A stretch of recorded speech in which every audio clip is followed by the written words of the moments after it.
It's time once again for America's favorite show, The Radio Adventures of Dr. Floyd, brought to you by drfloyd.com.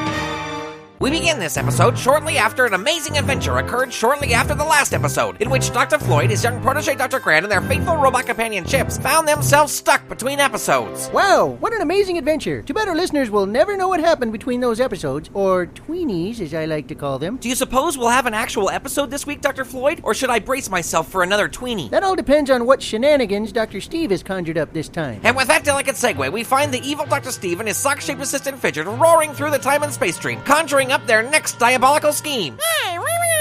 Excellent suggestion, Fidgert. Let's set a course for Chicago, Illinois, 1907, home of Alva J. Fisher, inventor of the first electric washing machine. Our task shall be twofold. 1, to nab the machine that will surely fetch a handsome price on eBay. And 2, I've got a hamper that's a little overripe.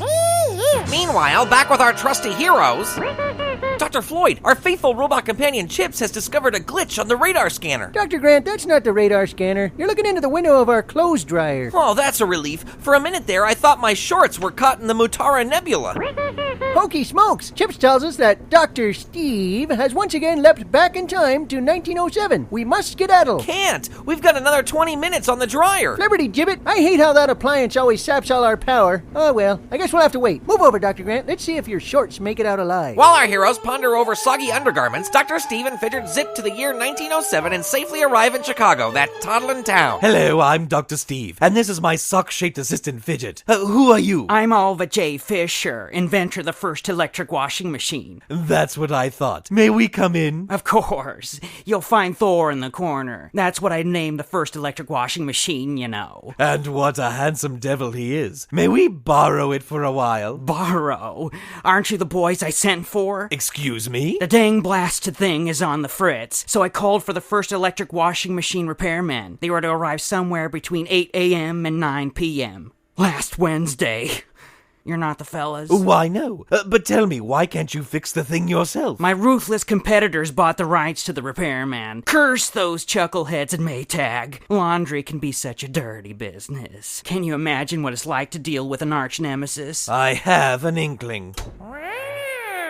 Hey, get away from that contraption, young feller. You'll hurt yourself. And what's that? That's a prototype for my next invention. I figured Thor can use a companion, so I'm working on an electric clothes dryer. Perhaps run by quarters. I'll be rich. And little good it'll do you, Mr. Fisher. We've actually come to steal your washing machine. Now step aside. What? How dare you? It's easy when you're diabolical like me and my assistant Fidgert. Hey, Fidgert? Fidgert? Where are you, Fidgert? Fidgert, get out of that dryer. We've got shenanigans to do. But Dr. Steve was too late. The moment he swung open the door to the dryer and reached inside, Fidgert was nowhere to be found. Say, what happened to your friend? I haven't a clue. For you see, Fidgert had slipped into a mysterious vortex and into a parallel universe. I must go after him. Unfortunately, this vortex is for missing socks only. But he's not even a sock. He's sock-shaped. I'm sorry, but I don't make the rules. Let us leave our villain in 1907 for a moment and take a quick peek at this parallel universe where Fidgert has just been dropped into a world of socks, socks, and more socks. Let us leave this quick peek and take a long gander back in the present. Dr. Floyd, the laundry's done. No time to lose. Quick, to the year 1907. But Dr. Floyd, if we don't fold the clothes right away, they'll get wrinkled. A wrinkle? A wrinkle? A wrinkle in time? All right, let's do this thing. Now let's see. This is my t-shirt, my sock, your sock, my shorts. Whose pair of underoos are these? Never seen those before. Well, they have your name sewn on the label. Dagnabbit, give me my undies. And here's my other sock. Hey, wait a minute. You're missing a sock, Dr. Floyd. Oh, no. That's terrible. Why, these are my lucky pair of socks. I can't invent without them. What good is one sock, Dr. Grant? Calm down, Dr. Floyd. I'm sure they'll turn up somewhere. Indeed it did. For back in the parallel universe, Dr. Floyd's missing lucky sock came crashing down beside Fidgert. This was more than a coincidence. This was fate. This was kismet. Fidgert set his eyes on the newly arrived sock and promptly fell in love.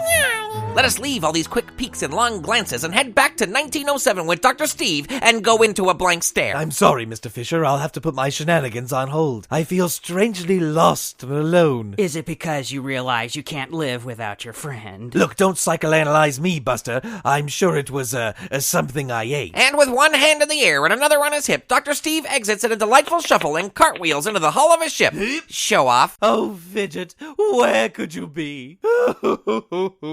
Meanwhile, in the parallel universe, we find Fidgert and Dr. Floyd's lucky sock in a secluded restaurant, a charming non-smoking hideaway with candlelight, violin music, and a B rating. Bonjour, welcome to the Laundromat d'Amour. May I interest you in a house wine? And for the young lady? She don't talk much, do she? Just as Fidgert was about to reach over the table and engage in a tender lip lock with his date, a strange figure fell from the sky.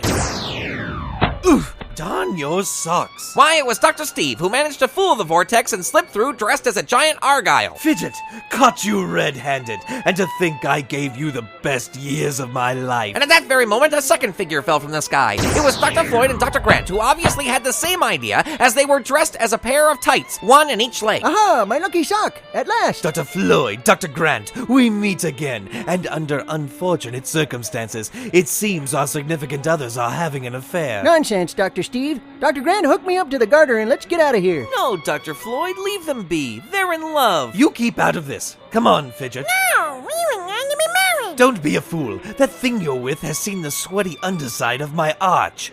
Nemesis, that is. And without my other lucky sock, I'll never be able to invent again. Oh, really? On second thought, Fidget, what would you and this lovely sock say to an elopement? As it turns out, I'm an ordained minister. I hereby pronounce you... But before Dr. Steve could tie the knot on the two knits, Dr. Floyd and Dr. Grant slipped back into the vortex with the lucky sock in hand, leaving Fidgert with nothing more than a broken heart and the check. There, Fidget, you'll find another. Besides, you still have me, and for what it's worth, I missed you. Come on, let's go back to our dryer at home. I'll treat you to some fabric softener.